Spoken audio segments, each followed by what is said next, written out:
不動産屋さんの怪談です。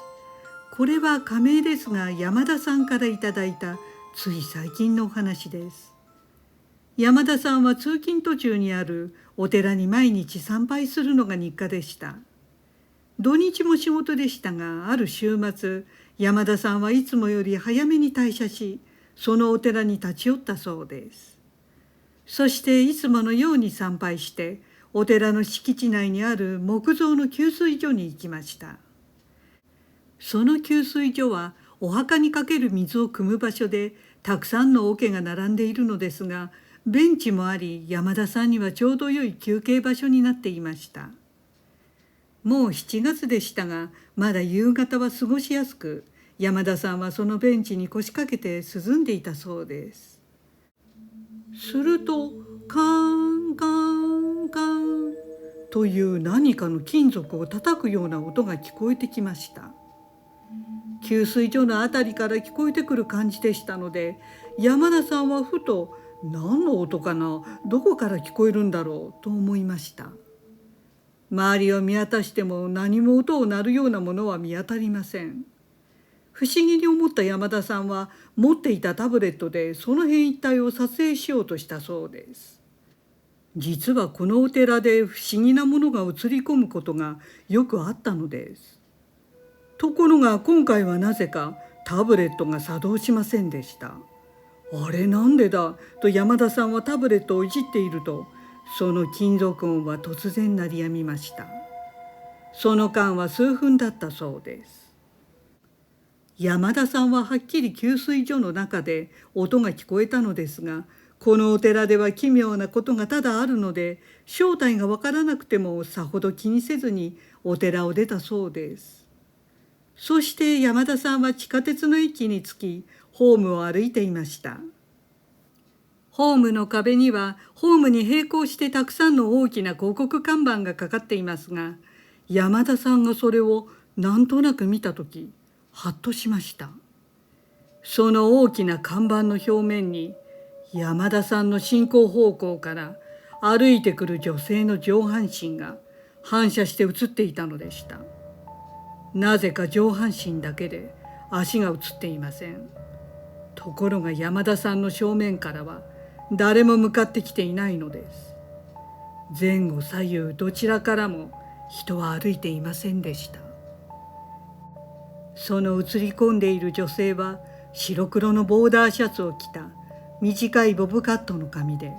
間違いなくこちらに向かってきていたのです。看板を通り過ぎてからも後ろを振り返ったのですが、もちろん誰もいませんでした。山田さんはおかしなものを見てしまったと嫌な気持ちになりましたが、ふと急に昔の友人を思い浮かべました。少し似ていたように感じたので、まさか彼女に何かあったのかと思ったそうです。それとともに山田さんはさっきお寺で聞いた鐘の音のことを思い出しました。誰に聞いたか覚えていないそうなのですが、お寺の本堂で鐘の音がするのを男性が本堂の外で聞いたら、それは知っている女性が亡くなった知らせだと聞いた記憶がありました。ですから家に着くまでの間、ずっとその昔の友人が亡くなったのかなと関連づけて思っていたそうです。とても気になったのですが、昔の友人ですから今は音信不通で確認することはできませんでした。自宅に着いた後は特に何事もなく、山田さんは食事シャワーを済ませていつもの時間にベッドに入ったそうです。そして眠りについて数時間後の真夜中でした。山田さんは寒さで目が覚めました。気がつくとクーラーがつけっぱなしのところに掛け布団がはだけていて、体が冷えてしまったようでした。そこで半身を乗り出して布団をかけようとした時でした。山田さんは心臓が止まるほど驚いたそうです。その布団の足元に女性の片腕が転がっていたのです。それは長袖のブラウスを着た女性の肩から切り落としたような腕でした。山田さんが凍りついていると、数秒でその腕は目の前で消えていきました。山田さんは恐怖で呼吸が早まり、そのまま仰向けで天井を見上げました。するとその天井にはくしゃくしゃな表情をした顔が現れたそうです。それは土毛色の顔で、年齢も性別もわからないくらいしわくちゃでした。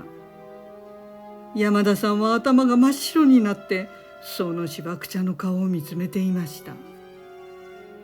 すると少しずつその顔も薄れていき、天井に溶け込むように消えていきました。時間が止まったかのように山田さんは思考停止になっていると、次はその天井から見たこともない金色の文字が羅列して現れました。山田さん曰く、それは古代の象形文字に似た判別が不可能な文字だったそうです。それらが天井を浮遊し消えていきました。その後は気持ちを落ち着かせてなんとか眠ったそうで、気がつくと朝になっていました。その日は仕事は休みだったのですが、家の中にいると山田さんの視界の端に時々人影が映り込んだそうです。ほんの一瞬なので、どんな人物かまでは分かりませんでした。ただ幸いにもそれだけのことで、特におかしな現象はありませんでした。山田さんはお寺の鐘の音、広告板に映った上半身の縮んだしき女性、深夜の女性の片腕、天井のしわくちゃな顔、金色の文字などの一連の出来事を考えたとき、おそらくこうだったのではという仮説があるといいます。あのお寺の鐘の音は、その友人の女性が亡くなったことを知らせていたのかどうかは分かりません。でも看板に反射した女性は確かに友人によく似ていました。ただそれが誰であれ、おそらく地下鉄に飛び込んで命を絶った女性なのではないか。だから手足のない胴体と頭だけが看板に映り込んだということ。また深夜の布団の上に転がっていた腕は、飛び込んだ時にバラバラになった体の一部の腕だった。そして土毛色のしわくちゃな顔は、その電車にひかれた瞬間の断末魔の顔だったのではないかと思うそうです。また最後に現れた金文字ですが、それらに一番近いものがどうやら仏教の梵字のようでした。もし梵字であれば、それらは霊から山田さんを守っていると考えられるそうです。山田さんは最後に、知人の女性が今でもどこかで元気にしていることを願っていると言っていました。ご視聴ありがとうございました。よろしければチャンネル登録といいねボタンをお願いします。